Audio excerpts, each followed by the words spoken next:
Então vamos iniciar aqui a segunda parte da aula, né? Então a primeira parte da aula foi o seminário do Nilo.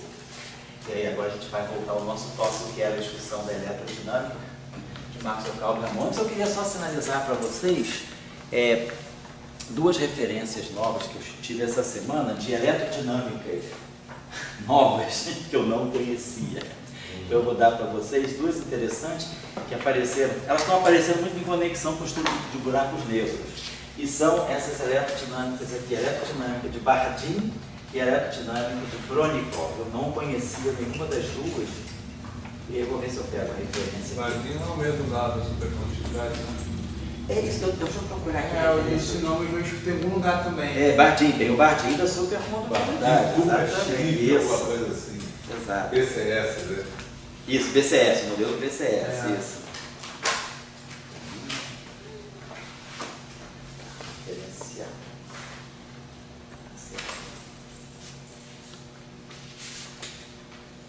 A referência original do Bardeen, então vou botar só aqui, né, que são, digamos assim, são referências, vou colocar aqui, né, sobre, extensões. Aí, olha, para enriquecer um pouquinho aí aquela lista que eu tinha mandado para vocês, extensões não lineares da eletrodinâmica. Então, seria aqui.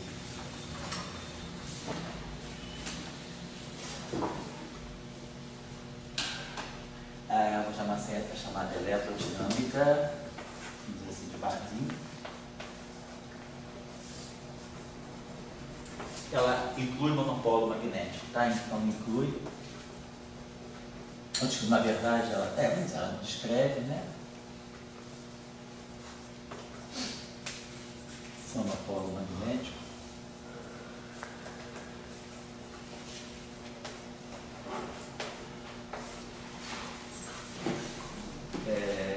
E a referência que eu vou deixar para ela não é o trabalho original, mas é um trabalho que faz amplo recurso a ela, que é esse trabalho aqui.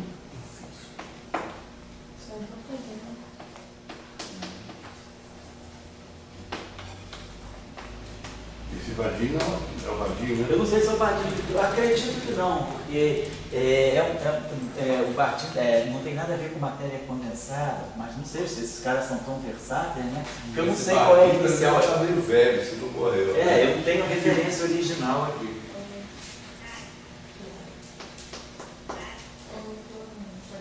Esse trabalho aqui eu acho que foi publicado pelos mexicanos aqui, é o Fix Letras B.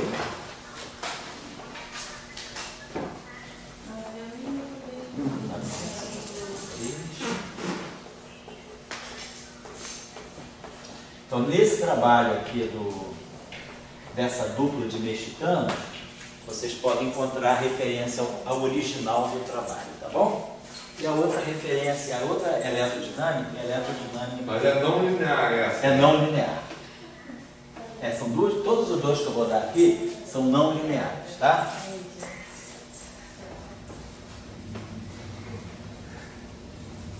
E aqui tem um modelo chamado modelo de Bronikov, e aqui a gente tem a referência a ele também. Ele também envolve monopolos magnéticos, também com monopolo magnético.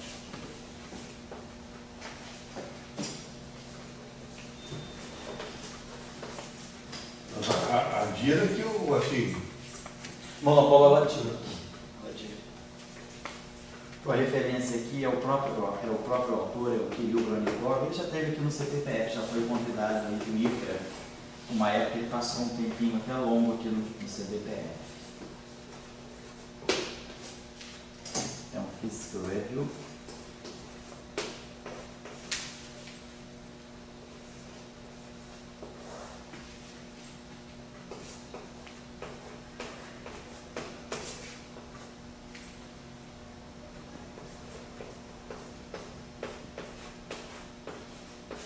Certo?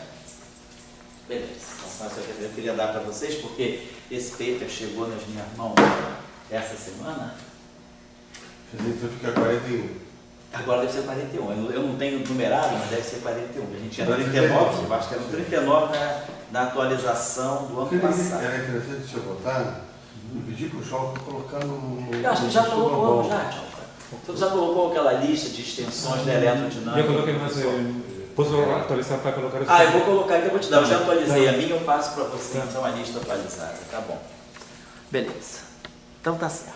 Então, na aula passada, na aula passada, nas aulas anteriores, né, nas 2 aulas, a gente já vem trabalhando, a gente trabalhou detalhes da eletrodinâmica de Cauchy-Ramond, que era a eletrodinâmica ligada a duas formas de gauge. A gente viu, a gente na verdade tem um campo de gauge antissimétrico que acaba descrevendo um escalar, né? Com a descrição completa, um shell. A gente mostrou, tinha a simetria de gauge, a simetria de gauge permitia a eliminação de graus de liberdade, mais o recurso da equação de campo, e a gente mostrava que aquela onda era uma onda longitudinal, na verdade. Agora a gente vai ligar, vai formular a eletrodinâmica nossa de Maxwell, né? Então vamos agora ter uma eletrodinâmica que vai envolver Maxwell e o setor de Cauchy-Ramond. Só uma pergunta. Oi? No Cauchy-Ramond. Quer dizer que o Cauchy-Ramond você sai do ponto e faz a dimensão da corda. Você, o Bimini, ele faz o papel do fóton? Ele faz o papel do fóton. Ele que é o potencial de gauge daquela descrição. Então, quer dizer, o fóton AMI project. Isso, ali naquela descrição, sim, a gente só tinha o fóton no Bimini. Agora a gente vai juntar os dois. E daí o Bimini, ele seria o spin 0 e 1, né? Ele seria por spin 1, mas ele acaba sendo spin 0. A gente mostrou que, na verdade, a representação, né? Deixa eu botar aqui, então, só para lembrar aqui, né? O campo AMI, Lorentz, está na representação meio-meio. Grupo de Lorentz, né? O campo AMI de potencial de massa. Então, essa representação aqui, ela contém o spin 0 e o spin 1. Aí a gente já entendeu que a simetria de gauge, ela vai desacopla o spin 0 do problema. Aí nós tínhamos o segundo campo, que é o campo de Cauchy-Ramond. Esse campo aqui, então, estava na representação 1, 0 mais 0, 1, no grupo de Lorentz. Então, que era uma representação que contém 2 spins 1. E aí nós vemos que a simetria de gauge elimina completamente o spin 1. E aí as equações de campo, sempre que a gente usa uma informação em que a gente precisa recorrer às equações de movimento para tirar uma informação sobre o campo, a gente diz que essa informação é uma informação on-shell. Quer dizer, a descrição que a gente chama de on-shell é quando a gente analisa um campo e tira informações sobre ele operando com as próprias equações de movimento clássicas. Se a gente, por exemplo, não usa as equações de movimento, usa apenas a simetria de gauge, a gente tem uma informação off-shell. Então, off-shell são as informações que a gente tira sobre o campo, são assim, as reduções que a gente faz sobre o conteúdo de um campo, se nós fazemos recurso apenas às simetrias. A gente só usa as simetrias a que aquele campo satisfaz, e aí a partir das simetrias, como aqui no caso de Maxwell, a gente vê que o caso de Maxwell ele fica com o spin 0. Então, a simetria me reduz o spin 0, mas me deixa o spin 1. Aí quando a gente vai analisar as equações de Maxwell, aí quando a gente usa aqui a equação de Gauss, né, que a gente pega lá, pensando no campo livre, divergência de E igual a 0, e aí porque a gente sabe, se eu tenho um spin 1, eu tenho 3 graus de liberdade. Mas aí quando a gente usa as equações de Maxwell, a gente vê que aqui, nesse nível aqui, eu usei a simetria de gauge. Aí eu fixei o gauge de Coulomb. E esse gauge de Coulomb aqui é uma relação que cancela a parte longitudinal do campo, o spin 0. Então, a informação off-shell, ela me reduz 1 grau de liberdade e me deixa passar o spin 1. Mas agora eu vou usar a informação on-shell. Eu vou usar, por exemplo, uma das equações de massa. Usando essa informação on-shell, a gente mostra que, em vista desse resultado, mais esse resultado, nós mostramos aqui nas nossas aulas que a gente pode fixar o A0 igual a 0 e a divergência de A, vetor, igual a 0. Então, na verdade, esse campo aqui, ele não tem a parte escalar, ele tem a parte vetorial, mas a parte vetorial não é completa. Por quê? Porque ela tem divergência 0. Então, a divergência 0 me deixa passar do A só a parte transversa. Então, um vetor tem 3 partes, uma longitudinal e 2 componentes transversas. Desses 3 espinhos, esse espinho teria 3 componentes, mas essa condição aqui me mata a componente longitudinal e me deixa só a componente transversa. Então, no final de todo o processo, eu fico com 2 graus de liberdade, que são os 2 graus de liberdade transversos do fóton. Então, essa informação é uma informação off-shell, só com recurso da simetria, e essa é uma informação on-shell, que é uma informação que eu preciso fazer recurso às equações de movimento. A mesma coisa a gente já tinha visto com o campo de Calder-Ramon sozinho. A simetria de gauge que ele satisfaz, que era uma simetria com parâmetro vetorial, me permitia fixar essa condição aqui, que é o análogo do gauge de Lorentz para esse campo. Então aqui eu estou eliminando, eu tenho 4 equações aqui, esse índice é livre, 0, 1, 2, 3, 4. Então, com essas 4 equações aqui, ela me permite eliminar esse spin 1. Aí sobra um spin 1. Essa informação aqui é off-shell. Vou colocar assim. É informação só com recurso da simetria. Aí agora, se nós usávamos aqui, sobrava então esse spin 1. E aí para esse spin 1 aqui, a gente usava as equações de campo, como a gente mostrou na aula passada.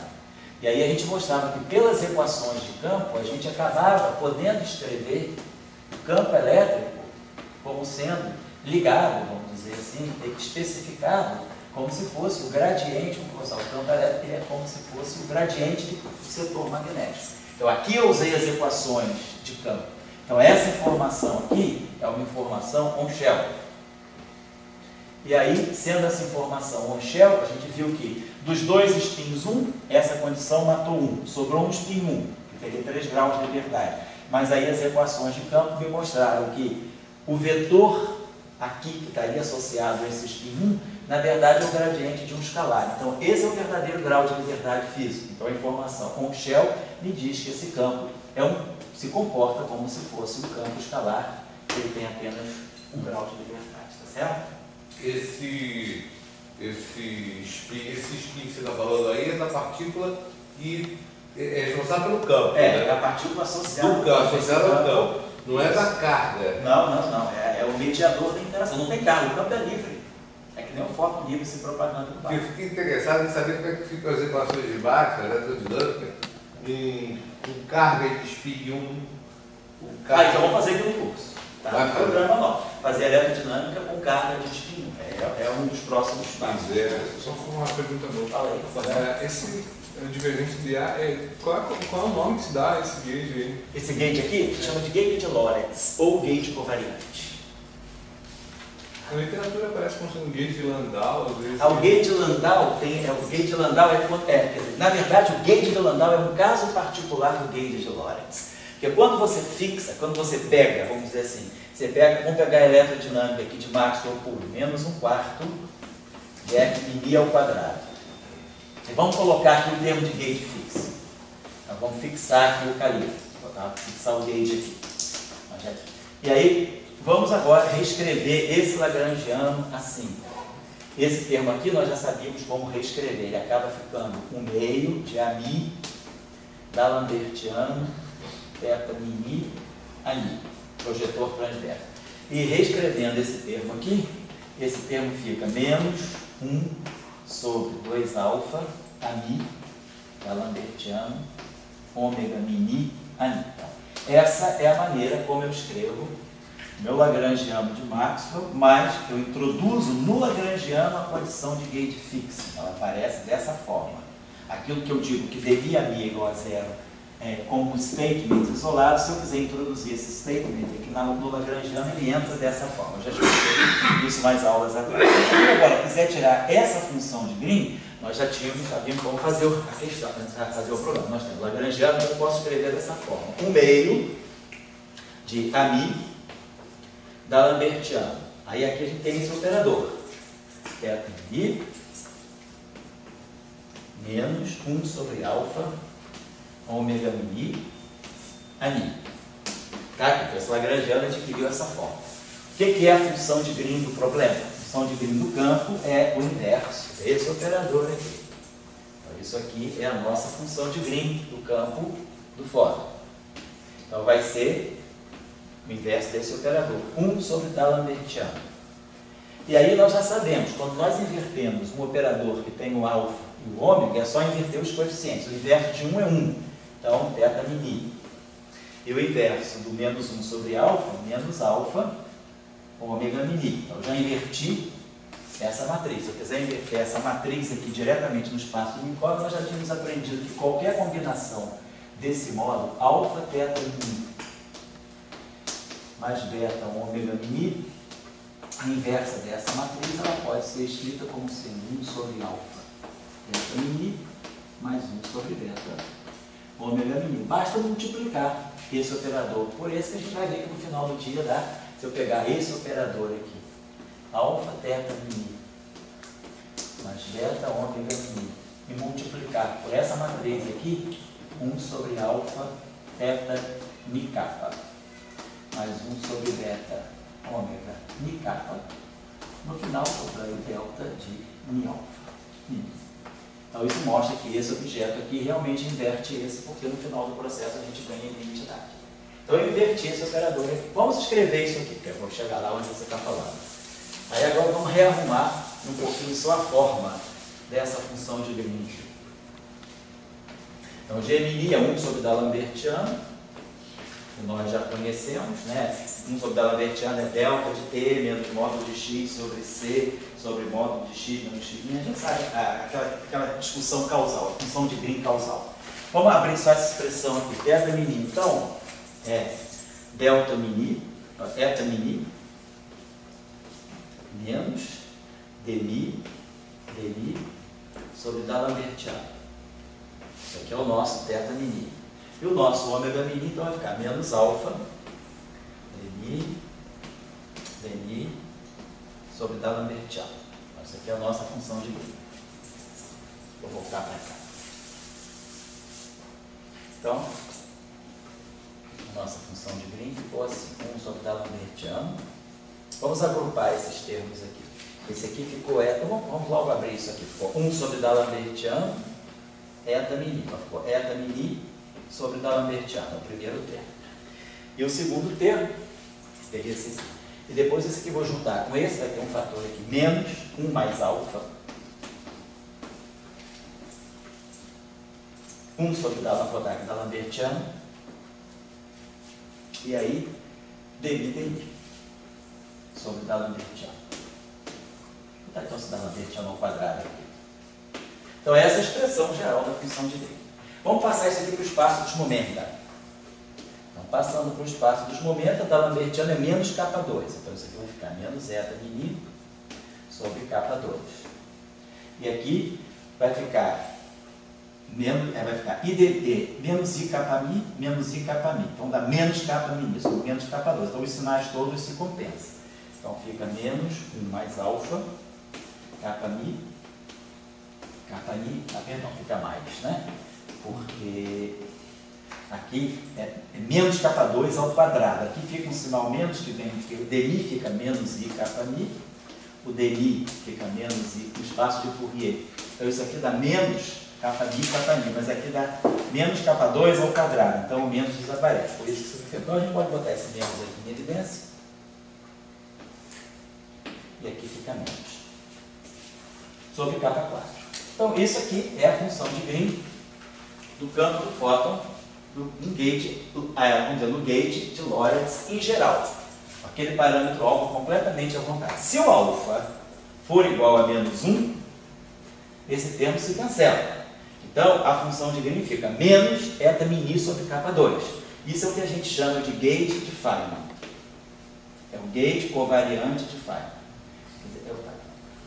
E se eu fizer alfa igual a 0, isso aqui fica eta μ sobre K2 menos κ ni sobre K4. Então, só nesse caso especial, a função de Green eu posso fazer assim. Eu posso botar esse menos aqui, eu posso fatorar 1 sobre K2.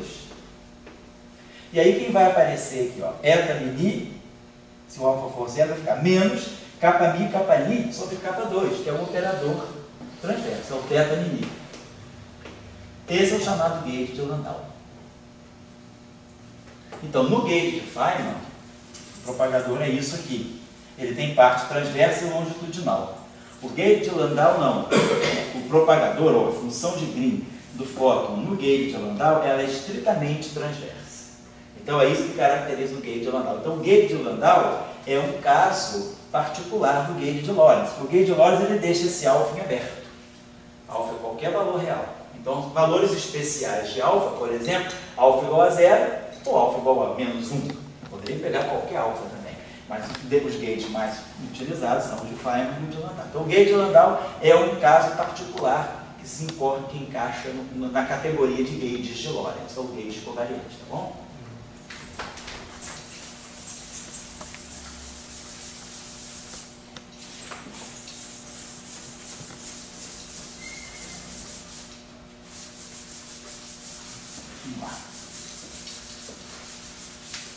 Muito bem, então, só para lembrar a vocês que essa discussão, muitas vezes na literatura, sobretudo na literatura da teoria de campos, e mais particular na literatura da supersimetria, da supergravidade, da teoria de cordas, se fala muito de formulação shell, formulação off-shell. Então, para vocês aprenderem a terminologia. Tudo aquilo que é off-shell são informações dadas por um certo campo sem recurso às equações de movimento. Ao campo como um objeto, ainda sem satisfazer as condições, as equações de movimento, usando, por exemplo, as simetrias que ele tem, eventualmente. E as informações on-shell, elas absorvem as informações off-shell e ainda usam os recursos que a equação, as restrições, né, que a própria equação de movimento dá. E aí a gente chama a formulação off-shell, é aquela que reduz ao máximo aquilo que descreve o grau de liberdade. Quer dizer, a informação daquele campo que vai corresponder realmente à partícula física. Quer dizer, o fóton físico é o fóton transverso, é o fóton que satisfaz as equações de Maxwell.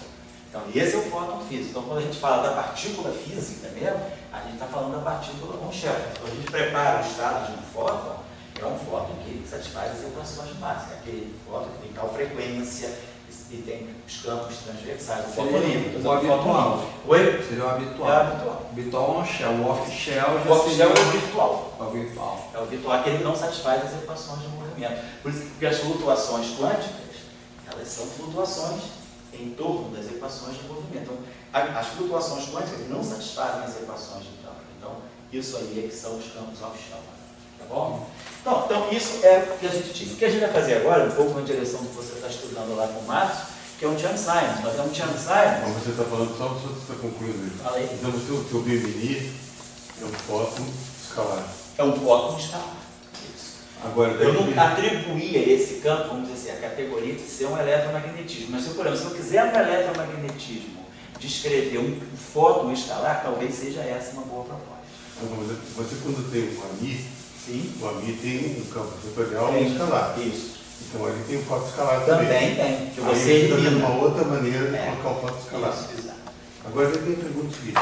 Quando eu saio do ponto para a corda, eu modifico então, qualitativamente a minha noção de campo.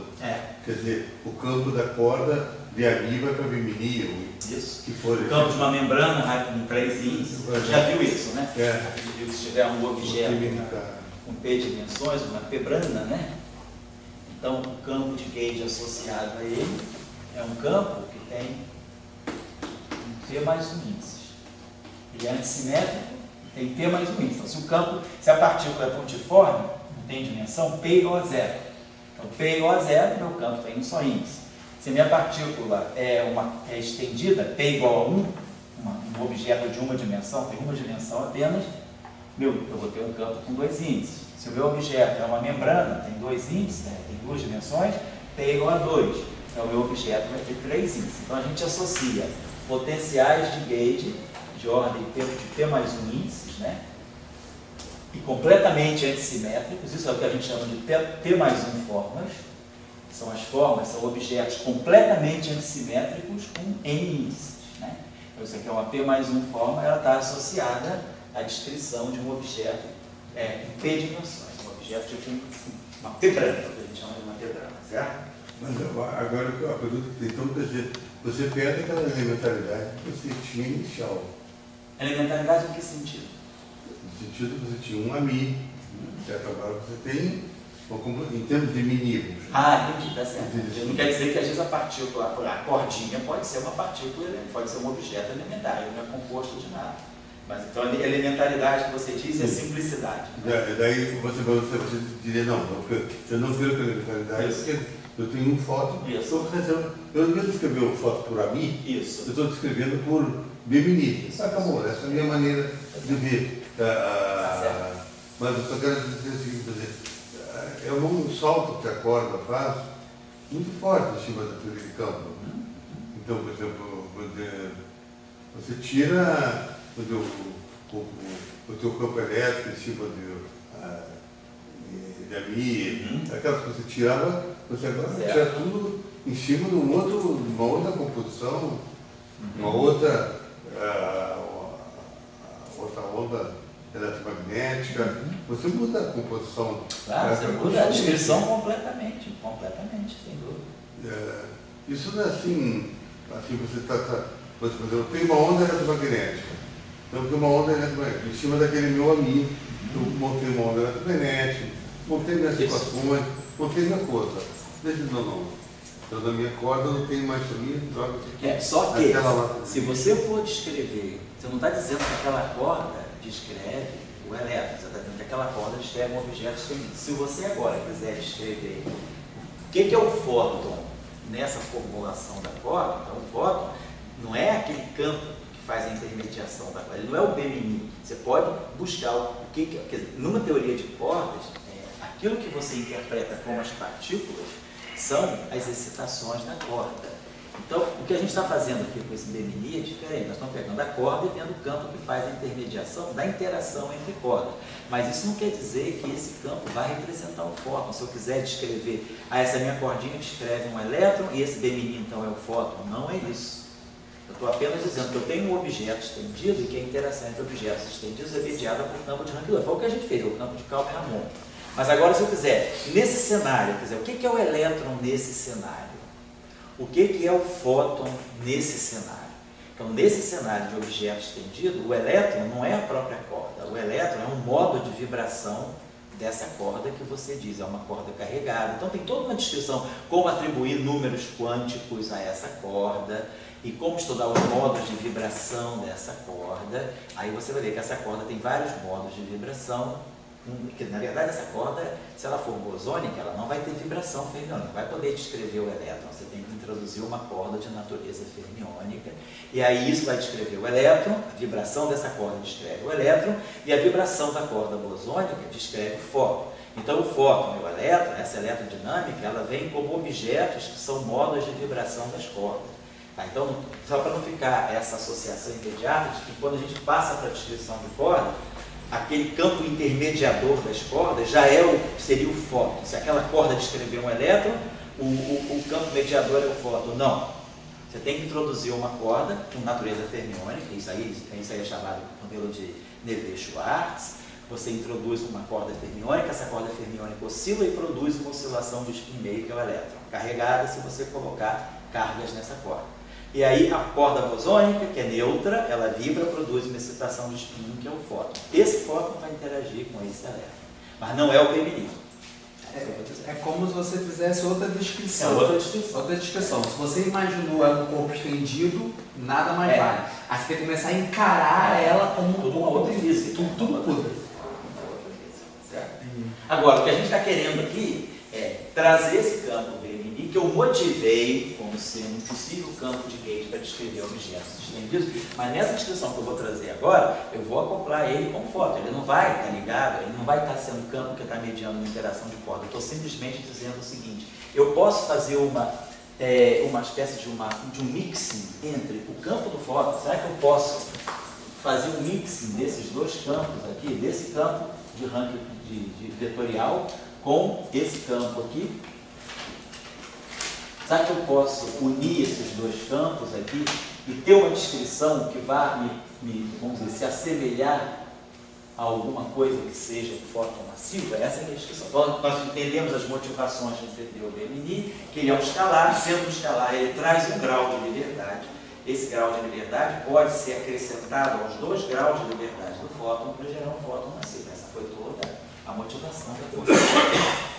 Então, como nós já tínhamos visto, né, o campo de Maxwell é caracterizado, a dinâmica dos campos de Maxwell é dada por esse lagrangiano aqui, F mini ao quadrado.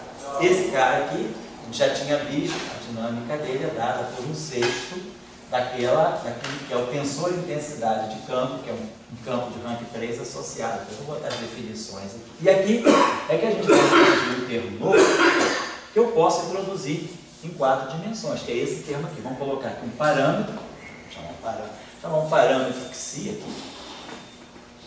E aí aqui eu vou introduzir. Tenho aqui a métrica, o tensor de Levi-Tivita, tenho aqui o meu AMI, tenho aqui a minha derivada, e tenho aqui o meu BK falando. Então eu posso introduzir esse termo aqui, que é um termo perfeitamente invariante de Lorentz. Todos os índices estão casados, então isso é um escalar de Lorentz, é um escalar relativístico. Nós já sabemos das simetrias de Gauge que esses campos têm.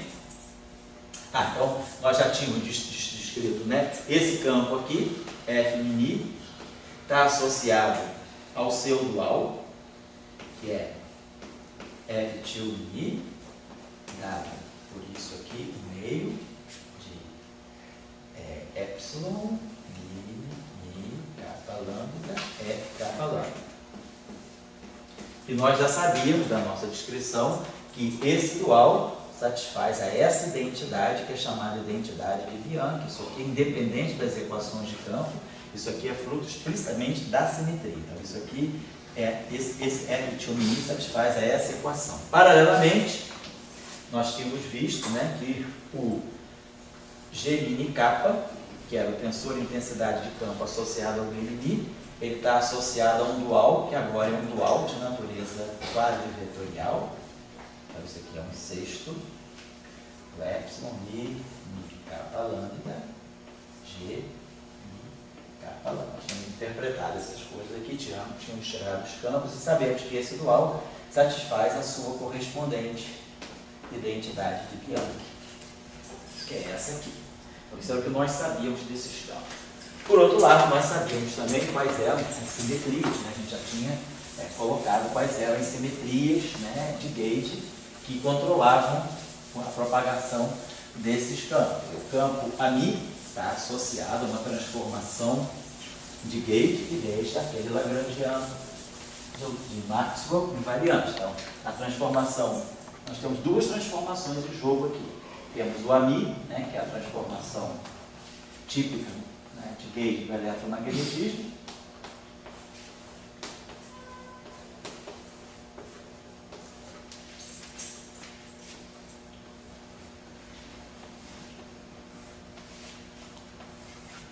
E tínhamos visto a transformação do B.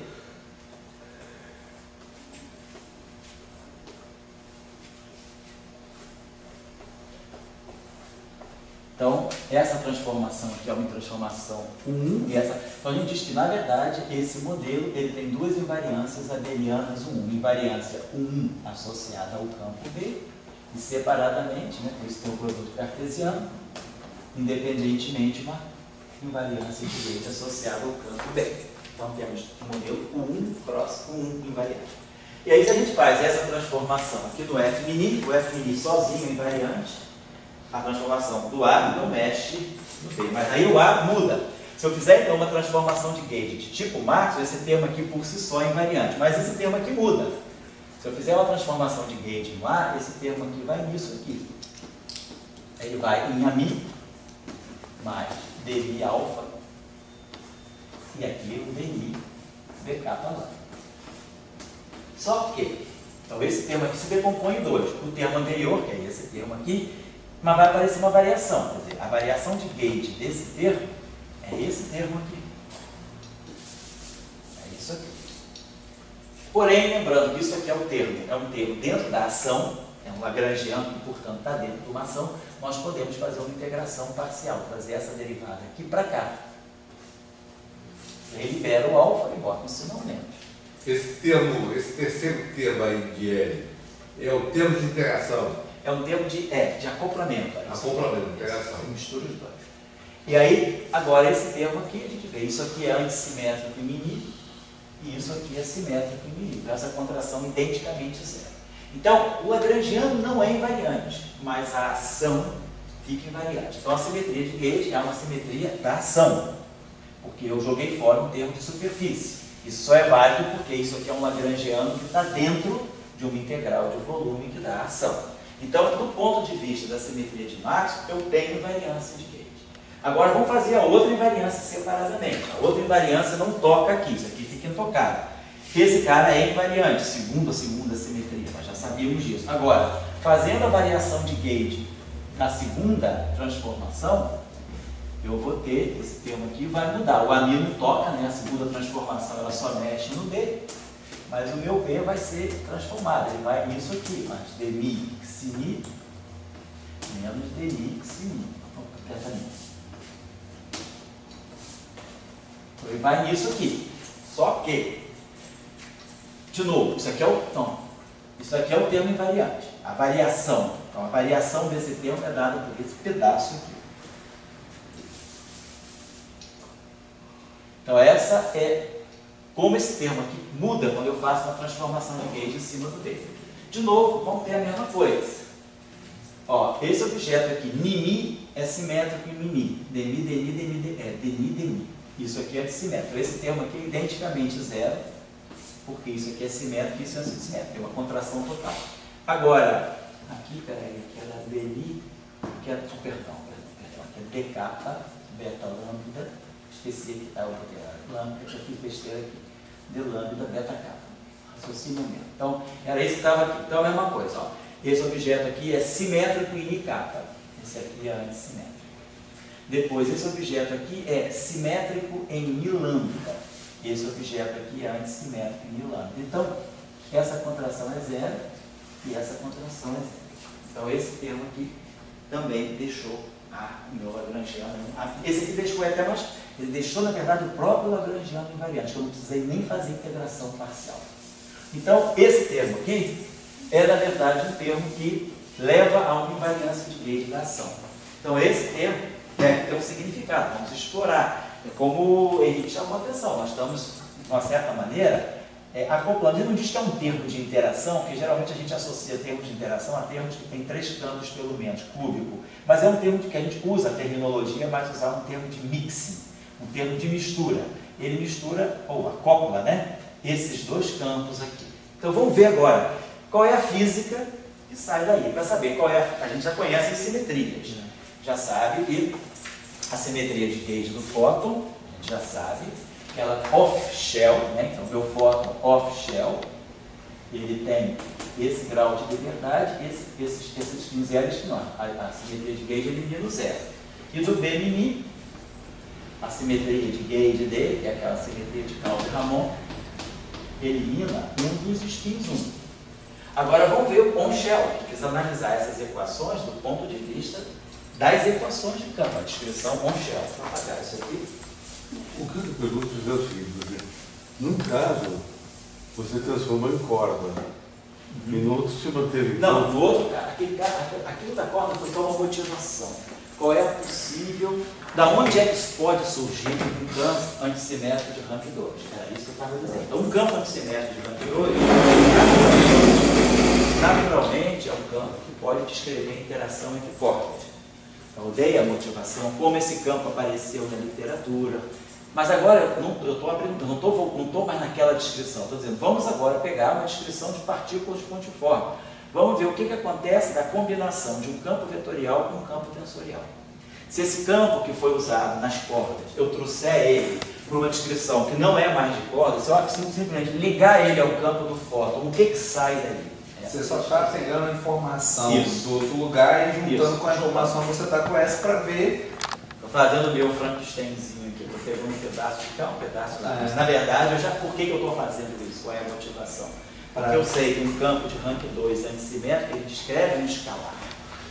Ele é um escalar. E aí, será que esse escalar pode, de alguma forma, trazer o grau de liberdade de que o fóton precisa para se tornar massivo, sem usar mecanismo de Higgs, sem usar a descrição de Broca? Essa é a questão. Você está tendo um FMNI com espinho 1, sem espinho 0, que já matou a porta. E no outro você tem espinho 0. É meio espinho 1. Eu não usei equação de campo ainda. Eu só usei informação off-shell.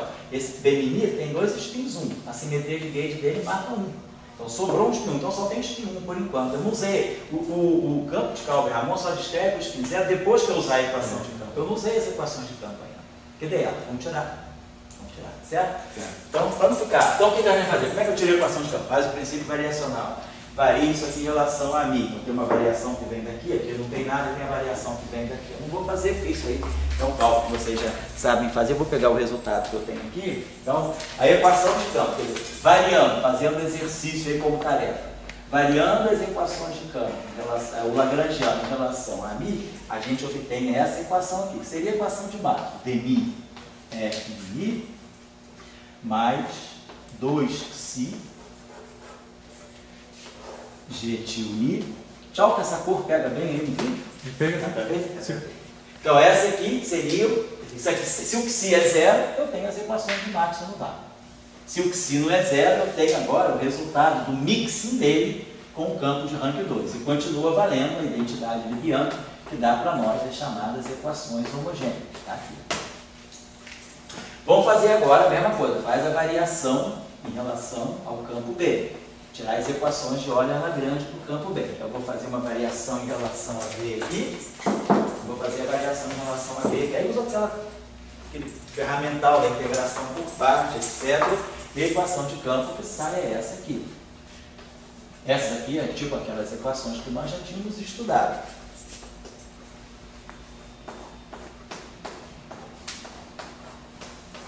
Então, se o xi é 0, a gente reganha as equações de Calvin-Ramon. Se o xi é 0. E aí aqui continuam valendo aquelas equações lá. Certo? Então essa aqui seriam as equações homogêneas, as identidades de Bianchi, e essa aqui as equações que provêm da variação do Lagrangiano. Então isso aqui é realmente a equação que vem do Lagrangiano, e essa daqui não, essa aqui vem só das identidades. Perfeito. E aí, deixa eu passar aqui. Essas equações também a gente pode melhorá-las um pouquinho. Deixa eu apagar aqui um instantinho, fazer o seguinte. A gente pode fazer o seguinte, pegar essa primeira equação aqui, por exemplo, se eu pegar essa primeira equação, só para vocês verem qual é o caminho, que não é assim, imediatamente óbvio. Pegar essa equação. É um exercício puramente de manipulação que vocês podem fazer. Pegar essa equação então.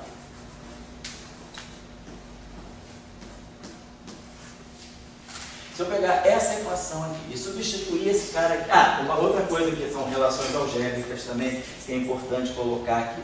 Quando a gente definiu, quer dizer, o dual do F mi, é esse campo aqui. F til mi, epsilon mi, kappa lambda, F kappa lambda.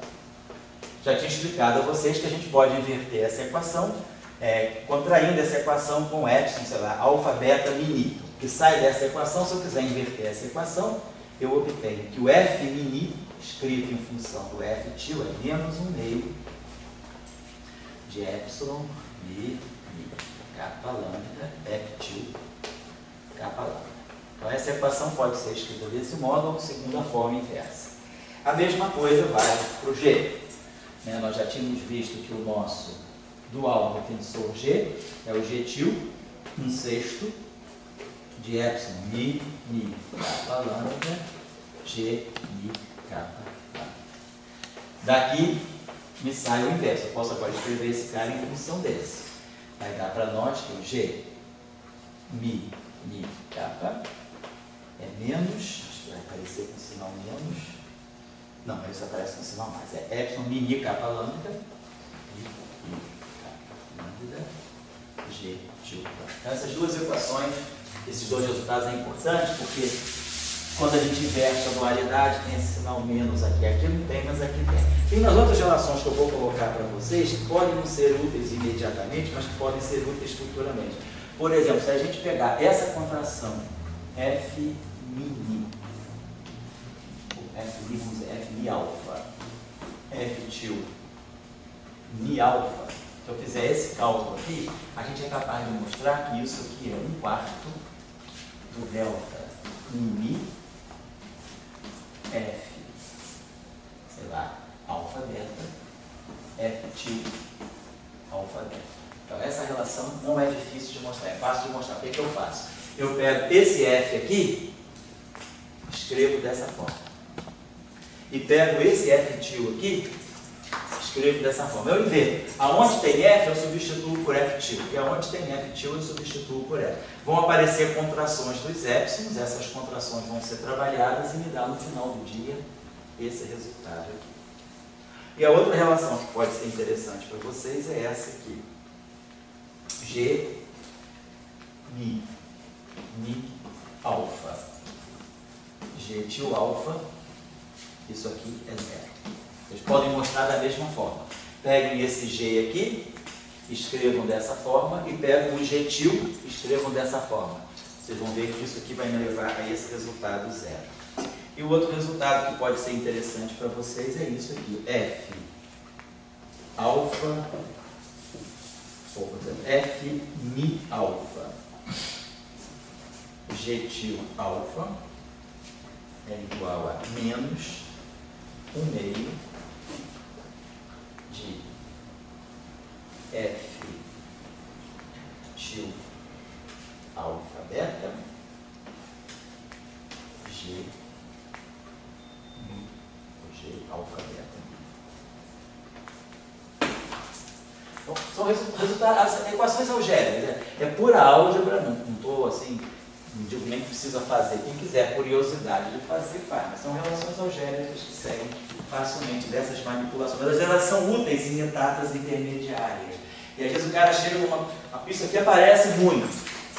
E isso aqui pode ser extremamente simplificado, porque no fundo a gente está dizendo o seguinte, que o produto dessa matriz por essa matriz é um múltiplo da identidade. Isso aqui é identidade no espaço unicórnio.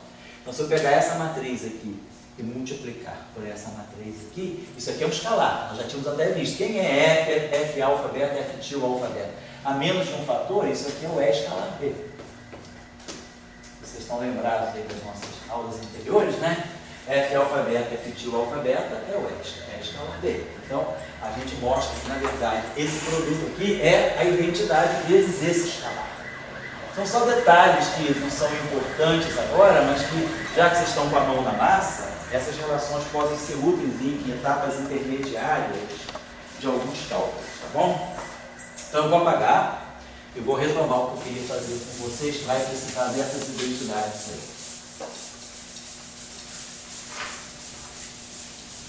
Então, a outra identidade, quer dizer, o resultado que sai daqui é o seguinte, vamos pegar, então vamos retomar aquela equação.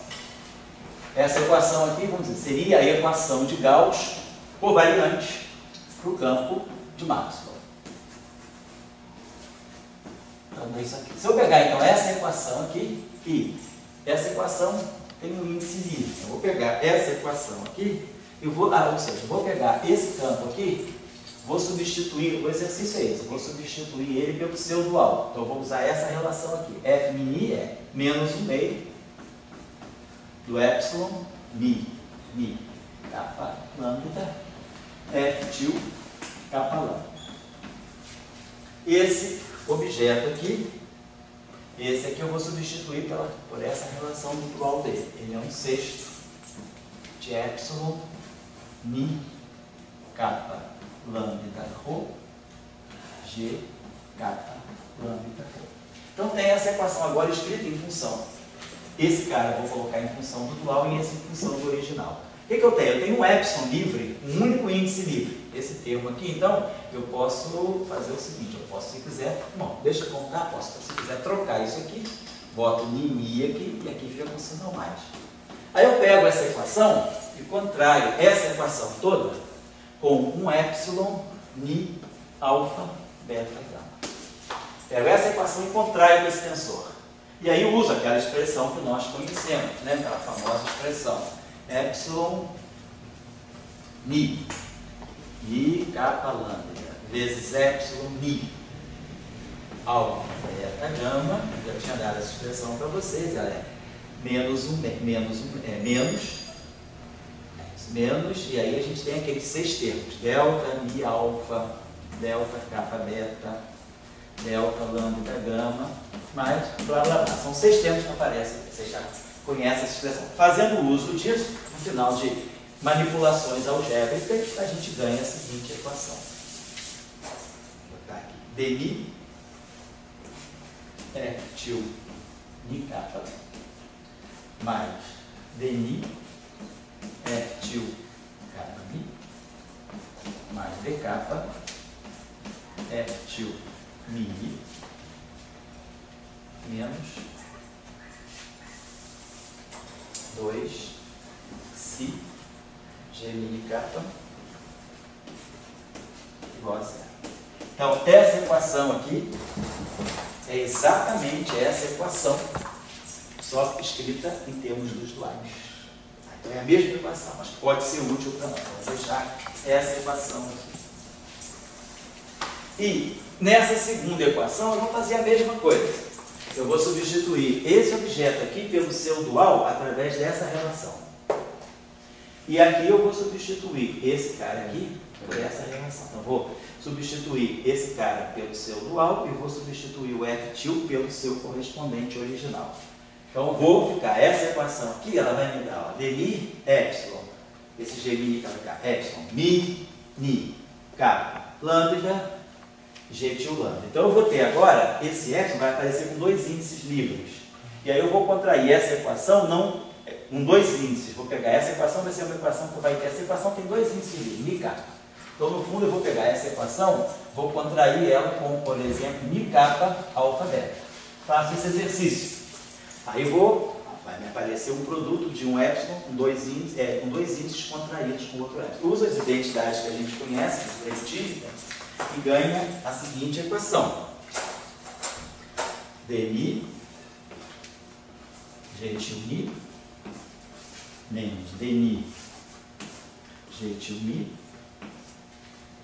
menos si f mi igual a 0. Então, essa equação aqui é essa equação aqui, escrita em termos dos duais. Os duais. Agora, as equações aqui não me esqueçam. Essas equações são as identidades do Bianchi que ficam tais e quais. Depois nós vamos explorar melhor essa equação. Vamos abrir. Mas vamos guardar essas equações aqui um instantinho, só para mostrar o seguinte. Deixa eu apagar aqui. Vamos pegar a nossa identidade de Bianchi do F. Vamos retomar essa equação aqui. Vocês estão lembrados que vale para o F mini.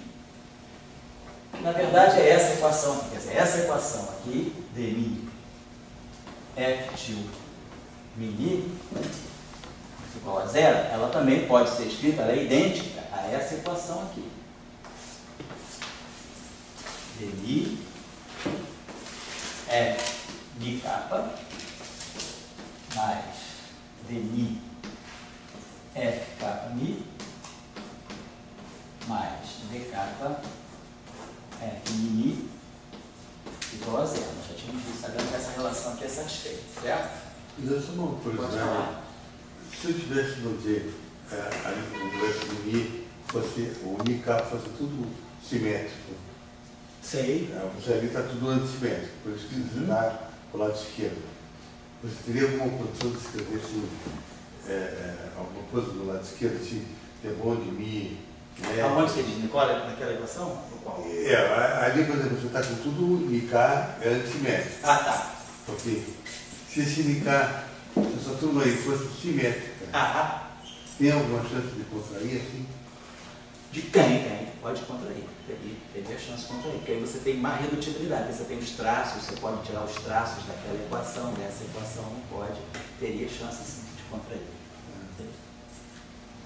Tá bom, deixa eu só chamar a atenção. Então vamos usar essa relação aqui. Se nós aqui, vamos botar aqui, aplicamos o operador derivado, eu produzo isso, um D'Alembertiano aqui. Muito bem. Então eu posso fazer o seguinte, poderia fazer o seguinte, aplicar um D'Alembertiano aqui. Vamos fazer o seguinte, deixa eu apagar isso aqui um instantinho, não vai nem precisar, eu acho, usar isso de uma maneira mais simples. Vamos pegar essa equação que está aqui e vamos tirar, ela tem um índice, ela tem um DMI. Vamos aplicar nessa equação aqui, pegar essa equação, que na verdade é essa equação, e vamos aplicar nela um DMI. Ou seja, eu estou tirando o D'Alembertiano, esse termo vai ter um D'Alembertiano. Então nós vamos ter D'Alembertiano F til Mi kappa. Aí agora esse DMI aqui vai bater aqui. Então nós vamos ter DMI F til kappa Mi, vai aparecer esse termo aqui, ó. DMI F til kappa Mi. Bom, imaginando que são duas derivadas, a gente comuta essas derivadas, passa isso aqui para cá. Isso aqui é antissimétrico. Então isso aqui é Mi kappa. Então isso aqui dá menos. Mas só que aqui, ó, exatamente aqui, a identidade de Bianchi. Então esse termo dá zero. Então esse DMI atuando aqui vai dar zero. Analogamente, esse DMI atuando aqui, ele vai produzir de novo a identidade de Bianchi, vai dar zero. Mas aqui não, aqui ele vai trabalhar. Aqui ele vai produzir o termo que vai ser menos 2si DMI G Mi kappa igual a zero. Só que agora nós conhecemos essa equação aqui, ó. DMI G Mi kappa é igual a Xi F til. Então eu posso substituir isso aqui por Xi F til Mi kappa. Vamos ao quadrado. Isso, apareceu o que seja. Então isso aqui vai dar para nós D'Alembertiano menos 2xi ao quadrado atuando em F til Mi kappa igual a zero. Muito bem, agora eu posso, claro, se isso aqui acontece, é óbvio que se o dual satisfaz essa equação, é só substituir isso aqui pelo F, em termos do F, e contrair isso aqui automaticamente. Essa equação implica imediatamente nessa equação aqui.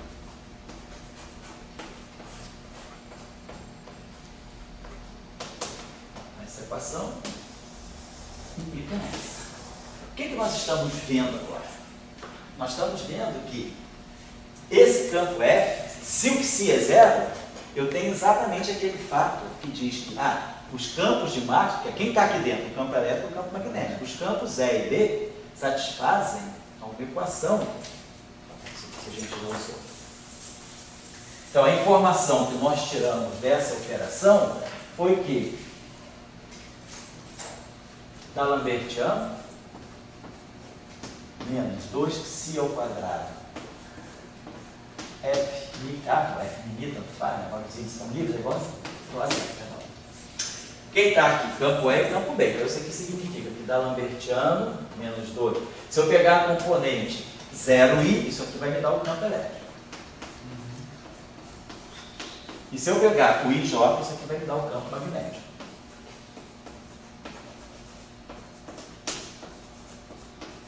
Então, tanto o campo elétrico quanto o campo magnético satisfazem equações de onda.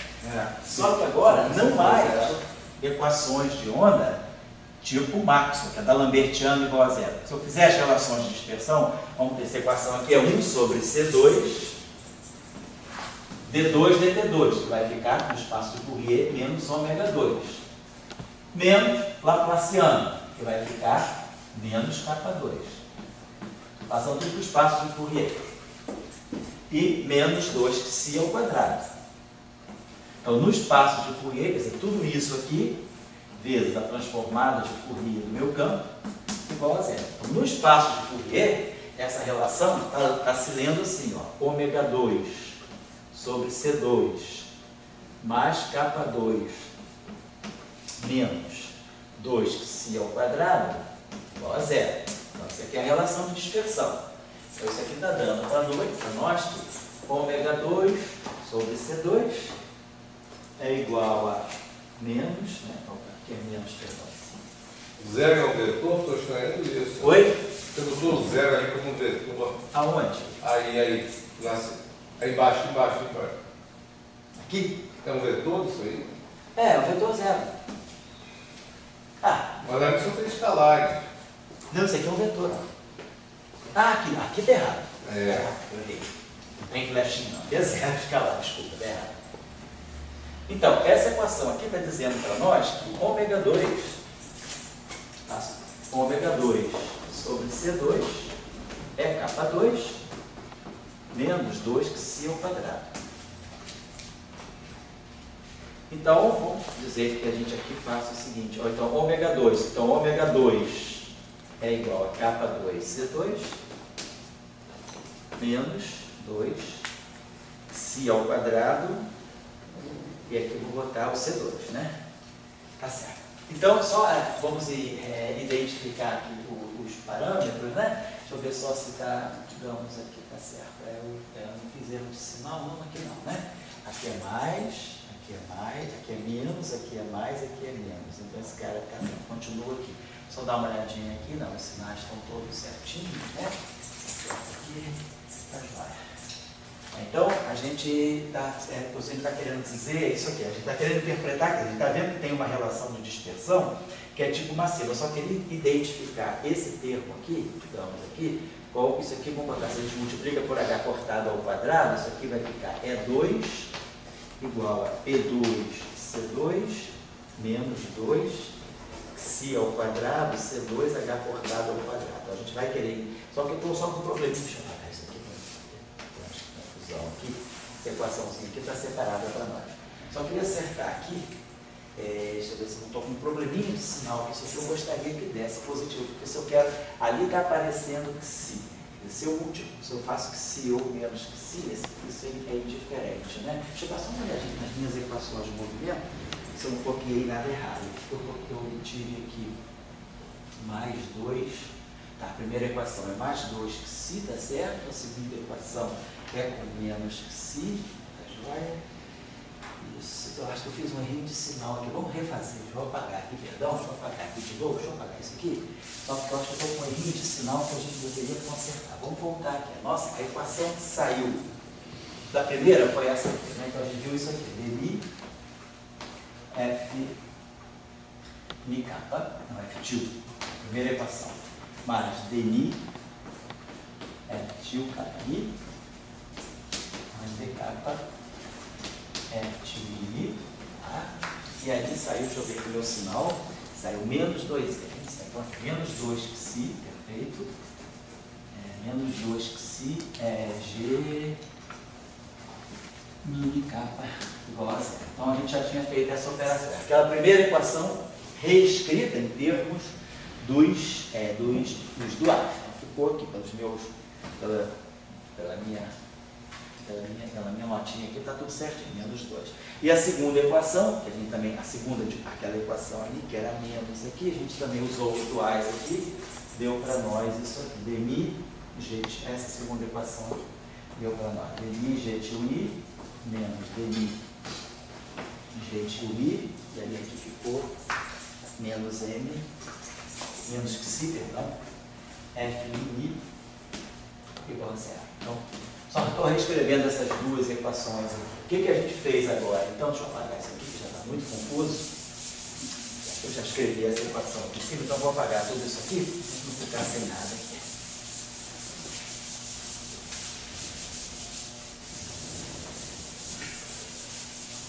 Então, o que a gente fez nessa equação? A gente simplesmente tomou a divergência dela. E aí isso aqui produziu o D'Alembertiano do F til mi kappa. Aí aqui a gente produziu, a gente viu, o dmi batendo aqui dava a identidade de Bianchi do F, que é zero. Batendo aqui dava a identidade de Bianchi do F, que era zero. E aqui batia, aqui dava menos 2 que si, dmi do g mi kappa. Faz dmi do g mi kappa é xi f til. E aqui está dando menos 2, então isso aqui daria menos, né? Tá certo, daria menos 2, e com esse sinal aqui é exatamente mais, então tá aqui, isso aqui dá xi, essa derivada dmi, batendo aqui dá zero, batendo aqui dá zero, e batendo aqui reproduz aquela equação de movimento, que dá xi, então vai aparecer menos 2xi ao quadrado, f til, na mesma ordem. Então é isso aqui que está certo, isso aqui que está dando um probleminha para a gente. Nós gostaríamos de ter aqui provavelmente um sinal mais. Então, se eu não estou errando, se essa equação aqui, provavelmente, só pode ser que essa equação aqui tenha, vamos ver se eu vou dar uma olhadinha nessa equação de novo, do princípio variacional, para ver se, mas eu estou achando estranho, que eu fiz uma manipulação diferente aqui. Deixa eu ver aqui se eu não estou errando em algum sinal aqui. Vamos fazer de novo. Eu estou só desconfiado dessa equação aqui. Quando a gente substituiu essa equação, não, essa equação a gente não usou ainda, a gente usou essa aqui. Isso, vamos dar uma olhadinha nessa equação aqui, que virou essa. Essa equação aqui é a própria equação de campo. Então, acho que, deixa eu dar uma olhadinha, vamos fazer rapidinho se eu não errei no sinal ali. A gente tinha o seguinte, ó, 1/6 de g' kappa ao quadrado, ali nós tínhamos aqui, né? E mais xi epsilon mi kappa lambda, a mi, que eu certamente estou com erro de sinal aí no 4. Mi kappa lambda. Tá. Estou vendo aqui que aqui nas minhas notinhas está tudo com sinal certinho. Então eu devo ter feito algum erro aqui nessa minha segunda, na hora de deduzir essas equações que eu não tenho aqui. Vamos lá. Então a gente estava com essa equação aqui, com o princípio variacional, só para checar a equação. Quando eu fizer a variação aqui, isso aqui vai me dar 1/3 de g' kappa e o delta g' kappa, que vai ficar delta do bmi kappa e assim vai. Mas os três termos aqui que vão ser, na verdade iguais. E aqui a gente vai ter mais xi epsilon mi kappa lambda, a mi, delta, estou só rederivando aí com vocês, tá? E aí a gente faz o usual. Vamos integrar por partes, então aqui vai ficar dmi a mi. E aqui vai ficar com sinal menos, para poder liberar esse cara aqui. Aqui é a mesma coisa. Nós temos esse dmi, e aí os outros dois termos que vão aparecer vão ficar iguaizinhos a esse. Então vai dar um fator 3 que vai cancelar, e essa derivada aqui, opa, que está aqui em cima, na verdade ela vem para cá e vem com sinal menos. Deixa eu apagar isso aqui, e aí aqui vai sobrar para nós aqui o nosso delta dmi, que a gente fatora então, esse delta. Aí a gente vai só renomear os índices, né? Aqui eu vou chamar esse, ali eu chamei de mi kappa, né? Então vamos chamar o lambda de mi e o li de lambda. Que é isso aqui, né? Por exemplo, ia ficar mi kappa e mi kappa. Então esse aqui é mi kappa, esse aqui é kappa mi kappa, vai ficar com sinal menos, vai aparecer outro sinal mais, tá? Então nós ficamos com esse termo aqui, mi kappa aqui, vamos lá, então ficou menos dmi g' kappa, e aqui mais xi. E aqui vamos botar esse lambda mi, então vamos trocar essa ordem aqui fica lambda mi, e aqui fica um sinal menos, tá certo? Esse cara aqui então, isso que está aqui é 2 vezes, então vai aparecer o fator 2, e o dual f de kappa igual a 0. Então isso aqui apareceu isso, né? Menos então, botei esse, então aqui tem menos, perfeito. Tá certo. Então, isso aqui eu substituí pelo dual. Então isso aqui fica mais, isso aqui fica mais, tá certo. Então esse termina aqui, esse que estava errado aqui. Esse aqui é o dual, né? Tem que ter 2 vezes o dual. Então é esse termino que está estragando a festa. Esse daqui aparece um sinal mais aqui. Então é só corrigir esse sinal, eu estava desconfiado dele, tá certo. Então, voltando aqui rapidinho. Então aí já estou voltando, então essas equações estão aqui, né? E aí quando a gente for fazer a nossa manipulação, agora vamos tirar a derivada tirar a divergência dessa equação. Então o que produziu para nós, o D'Alembertiano, f til em kappa. Aqui deu identidade Bianchi, aqui dá a identidade de Bianchi e aqui dá aquela equação. Menos 2xi, dmi g' kappa, que vai ser menos xi f til kappa. Vai ficar aqui mais 2π ao quadrado Ft unicado. Então, é só acertar aquele sinal que estava errado. Então, deu para nós aqui, D'Alembertiano mais 2π ao quadrado Ft unicado. Tá, aqui, então, automaticamente, isso aqui dá para... A mesma equação é válida sem o tio. Então, quer dizer, eu vou só escrever essa equação agora. Se ela vale com o tio, ela vale sem o tio, porque é só substituir esse cara aqui pela definição do dual e multiplicar pelo epsilon. Então, a equação vale. Então, essa equação está me dizendo que o campo elétrico e o campo magnético, tanto é igual a zero, e a mesma coisa vale para o campo magnético. Então, nós vamos para o espaço dos momentos, como a gente acabou de ver e viu que ganhamos isso aí como é que é o nome? Equação de Klein-Born. É uma equação de Klein-Born, exatamente. Equação de Klein-Born. Não é aquela equação de D'Alembert, mas é a equação de Klein-Born. Então, isso aqui dá para nós aquela relação que a gente estava obtendo. Ômega 2 sobre C2, né? Que é 1 sobre C2 PT2, né? Isso mesmo. Ômega 2 sobre C2, no sinal menos, depois dá mais de capa 2, e depois aqui mais 2π ao quadrado igual a zero. Então, essa é a relação de dispersão que sai daí. Aí a gente fez aquilo, multiplicou tudo por C2, depois multiplicou tudo por H cortado ao quadrado para fazer a interpretação de partícula. Então, isso aqui ficava P2C2, né? Mais 2π H cortado ao quadrado C2, que é o que eu vou interpretar, então, como parâmetro M2C4. Então, a gente vai pensar que a massa, né, vamos associar esse parâmetro aqui, esse M2C4, vamos associar a isso aqui, 2π H cortado ao quadrado C2. Então, vamos tirar isso aqui daqui.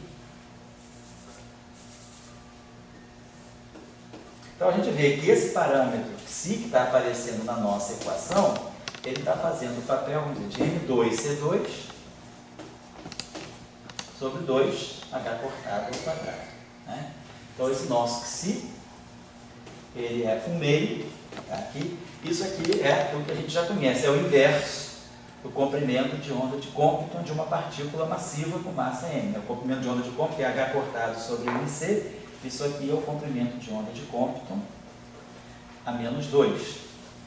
Então, a gente interpreta. Então, o que a gente está vendo, basicamente, agora, é que apareceu alguma coisa massiva. Nós não estamos ainda, não temos certeza que é um spin 1 massivo. O que nós temos aí é a mistura entre um campo vetorial e um campo tensorial de rank 2 e a relação de dispersão que sai para o campo F, para o campo E e B, que são os campos eletromagnéticos associados ao F, é essa relação de dispersão. Claro, vamos ver o que sai para a relação de dispersão do outro campo. Vamos agora fazer. Você queria falar alguma coisa? Dá uma olhada no que é fisicamente comprimento de onda de Planck. O que é o comprimento de onda de Compton? O comprimento de onda de Compton. Eu já vi isso, mas esqueci. Aí está falhando aqui. Ele envolve H cortado. Então, basicamente, o comprimento de onda de Compton, se você imaginar que na mecânica quântica, você tem uma incerteza na medida da partícula. Então, basicamente, o comprimento de onda de Compton te dá aquela região em torno da partícula. Se você associar essa partícula descrita por uma função de onda, o comprimento de onda de Compton te dá mais ou menos o alcance, a abertura da função de onda que descreve a partícula. Ou seja, é aquela região de incerteza onde você já não sabe exatamente onde a partícula está. Se você fizer a relação entre o comprimento de onda de Compton e a massa de repouso, devagar, pessoal. Não sei se é sair do assunto, mas... Não tem problema nenhum. Então, o comprimento de onda de Compton de uma partícula massiva é isso aqui, H cortado sobre MC. Se você multiplicar em cima por C e embaixo por C, você ganha H cortado C. Então, o comprimento de onda de Compton ele tem essa seguinte interpretação. Ele é um H cortado C sobre MC2. O que é MC2? É a energia de repouso da partícula, é a massa de repouso da partícula. Tá vendo? Vou colocar assim. Esse H cortado C é uma distância, tem uma unidade de distância. Se você fizer usar a H cortado e usar o C, essa relação aqui ela te dá aproximadamente 197 MeV vezes Fermi. Ou seja, o Fermi é 10 a menos 15 metros, né? Isso aqui está te dando uma relação entre energia e distância. Isso aqui é a massa de repouso da partícula. A energia de repouso da partícula. Então, esse comprimento de onda de Compton, ele está te dando, esse aqui é medido em MeV. Isso aqui também tem unidade. Se for o elétron é 0,5 MeV, se for o próton é 938 MeV. Então isso aqui te dá uma unidade de distância, que é mais ou menos a distância ao longo da qual a partícula está distribuída. Então o comprimento de onda de Compton é como se fosse intrinsecamente pela mecânica quântica um comprimento típico que cada partícula tem, descrita pela sua função de onda. Quer dizer, a função de onda é centrada na partícula, mas ela não é completamente localizada. Se fosse uma onda plana, estava localizada completamente. Ela pode flutuar. Isso, ela flutua nessa distância. Então, se você entra no comprimento de onda de Compton, significa que você já está com o comprimento de onda de Compton, ele é associado a essa energia. Então, quando você começa a acessar numa distância que é típica do comprimento de onda da partícula, significa que você já está dando ao teu sistema uma energia MP2. Ou seja, você já está dando energia para criar a partícula. Então isso aí te dá uma linha limítrofe da mecânica quântica. Certo? Então, se você começa a querer fazer inspeção sobre uma partícula a distâncias menores do que o seu comprimento de onda de Compton, você já está dando ao sistema energia maior do que a massa de repouso dela. Você já começa a entrar numa região em que você pode criar pares de partícula antipartícula. Esse é o significado do comprimento de onda de Compton. Então, vamos fazer o seguinte. Agora, é imediato, eu não vou nem fazer os cálculos. Vocês já sabem como fazer. Nós apagar isso aqui. Então, se nós pegarmos agora essa equação aqui, que é essa equação aqui, aliás, eu tenho que corrigir aqui. Então, se nós pegarmos agora essa equação aqui, e fizermos a mesma coisa. Vamos tirar a divergência dela. Vai ficar dmi do GTUI. Vai ficar D'Alembertiano do GTUI. Aqui, quando dmi bater aqui, vai dar identidade de Bianchi. Se quando bater aqui, vai dar o próprio GTUI.